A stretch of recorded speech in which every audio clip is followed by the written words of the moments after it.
दोस्तों, हम सभी को अच्छे इंसान बनने की सीख मिलती है और हम यही सीखते हैं कि बुरे कर्म से बचें और दूसरों का सम्मान करें। लेकिन कई बार हम यह भूल जाते हैं कि कभी कभी हमारी अच्छाई का गलत फायदा भी उठाया जा सकता है।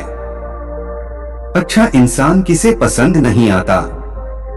बचपन से ही हमें सिखाया जाता है कि अच्छा इंसान बनो, अच्छे कर्म करो, किसी का गलत फायदा ना उठाओ। लेकिन यह सिखाया नहीं जाता कि जब हम पर कुछ लोगों द्वारा अन्याय किया जाता है तो हमें कैसे रहना चाहिए। जब हमारा गलत फायदा उठाया जा रहा हो, क्या तब भी अच्छे बने रहना और हमारा आत्मसम्मान खोना सही है? जब एक अच्छे इंसान का हक जबरदस्ती छीना जा रहा हो, क्या तब भी अच्छे बने रहना ठीक है? दोस्तों, अच्छा होना आजकल एक आदर्श माना जाता है। जैसे कि आपने अपने आसपास के लोगों को यह कहते सुना होगा कि देखो वह इंसान कितना ज्यादा अच्छा है। लेकिन हम इस बीच यह भूल जाते हैं कि अच्छे होने की भी एक सीमा होना जरूरी है।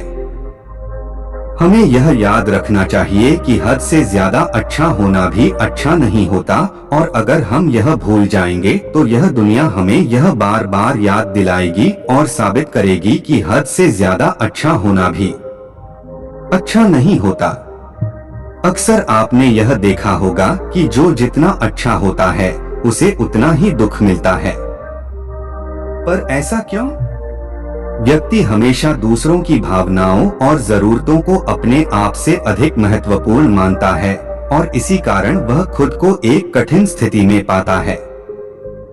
अक्सर उसे ऐसा महसूस होता है कि आखिर क्यों उसके किए हुए अच्छे कामों को लोग नजरअंदाज करते हैं और उल्टा उसी का गलत फायदा उठाया जाता है।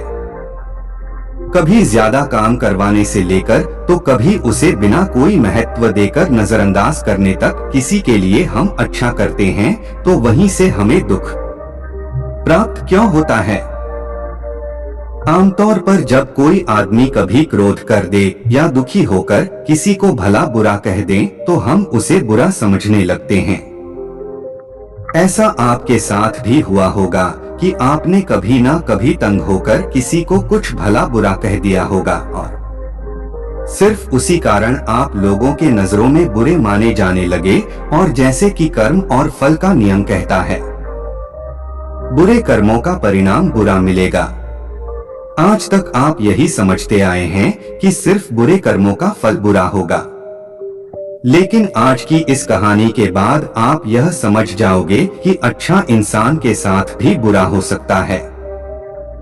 जब वह हद से ज्यादा अच्छा बन जाए, उस इंसान को दुहक ही मिलेगा, उसका परिणाम भी बुरा ही हो सकता है। तो चलिए आज की इस बोध कहानी के द्वारा हम यह समझेंगे कि ऐसी स्थिति में हमें क्या करना चाहिए और यह भी जान लेंगे कि ज्यादा अच्छा होना अच्छा है या बुरा। तो चलिए शुरू करते हैं। बहुत समय पहले की बात है। एक नगर में एक धनी सेठ रहता था जो बहुत दयालु था। इतना बड़ा व्यापार और बहुत सारा धन होने के बावजूद वह एक भोला और दान करने वाला इंसान था। वह हर किसी की मदद करता था। उसके मन में लोगों के प्रति प्यार और दया की भावना ये थी। वह किसी का भी दुख नहीं देख पाता था। उसके इतने दयालु और भोलेपन की वजह से उसके आसपास के लोग उसकी इसी बात को उसकी कमजोरी समझकर उसका फायदा उठाते थे। कुछ लोग उस सेठ के सामने झूठ मूठ का रोना रोकर उससे पैसे उधार ले जाते थे। सेठ अमीर तो था ही और ऊपर से दयालु भी। जब वह सेठ उन लोगों की दुखी हालत देखता और उनकी परेशानियां सुनता तो उसका मन भर आता, और जब वह लोग उससे कहते हैं कि मुझे थोड़ा धन उधार चाहिए या तुम मेरी मदद करोगे, मैं तुम्हारा यह एहसान कभी नहीं भूलूंगा, तो वह मना नहीं कर पाता। वह सोचकर धन दे देता कि अभी इसका बुरा वक्त चल रहा है, इसको मेरी मदद की जरूरत है, बाद में यह पैसे लौटा देगा। धीरे धीरे वक्त गुजरता गया। लोग उस सेठ के आगे बिना बात का रोना रोते और उसका धन ले जाते और कभी वापस नहीं करते। सेठ भी कभी धन वापस नहीं मांगता था। उसको लगता था कि जब इसका बुरा वक्त गुजर जाएगा तो धन वापस कर देगा। लेकिन कहते हैं ना कि हर सुबह के बाद रात होती है, हर सुख के बाद दुख आता है और दुख के बाद सुख आता है। ठीक उसी तरह उस सेठ के साथ भी हुआ। कुछ सालों बाद उसे पास धन कम होने की वजह से उसके व्यापार में माल भरने के पैसे कम होने लगे और इसके वजह से उसके दुकान पर अब ग्राहक भी कम होने लगे, क्योंकि जो सामान उन ग्राहकों को चाहिए था वह सामान उस व्यापारी के पास खत्म होने लगा था और उस सामान को लाने के लिए अब उसके पास इतना धन भी नहीं था। धीरे धीरे सेठ का धन समाप्त हो गया।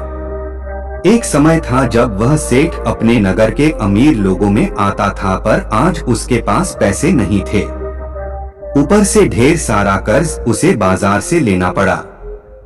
उसे समझ नहीं आ रहा था कि वह क्या करे। उसने महात्मा बुद्ध के बड़े चर्चे सुन रखे थे। उसे ये पता था कि उसके बहुत मित्रों ने उनके पास जाकर अपने जीवन के लिए सही मार्गदर्शन लिए हैं और वह जो ज्ञान देते हैं वह काफी जिंदगियां सुधार चुका है। उसने निश्चय किया कि अब तथागत गौतम बुद्ध ही उनकी समस्या का हल बताएंगे। यही सोचकर वह अगले दिन गौतम बुद्ध से मिलने निकल पड़ता है। वहां जाकर बुद्ध को प्रणाम करते हैं। फिर सेठ गौतम बुद्ध से कहता है, मुझे मेरी समस्या का निवारण चाहिए। बुद्ध कहते हैं, पूछो क्या पूछना है।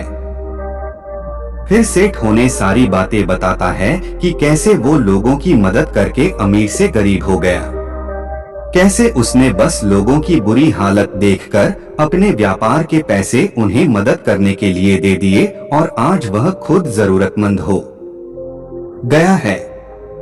गौतम बुद्ध उसकी सारी बातें ध्यान से सुनते हैं और कहते हैं कि तुम बहुत ही ज्यादा सीधे और दयालु हो।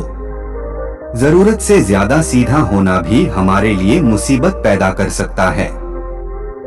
आगे बुद्ध कहते हैं, तुम लोगों की मदद इसलिए करते थे ताकि वो मुसीबत से बाहर निकल सके, लेकिन लोगों ने इसका फायदा उठाया और तुम्हें ठगने का काम करते रहे।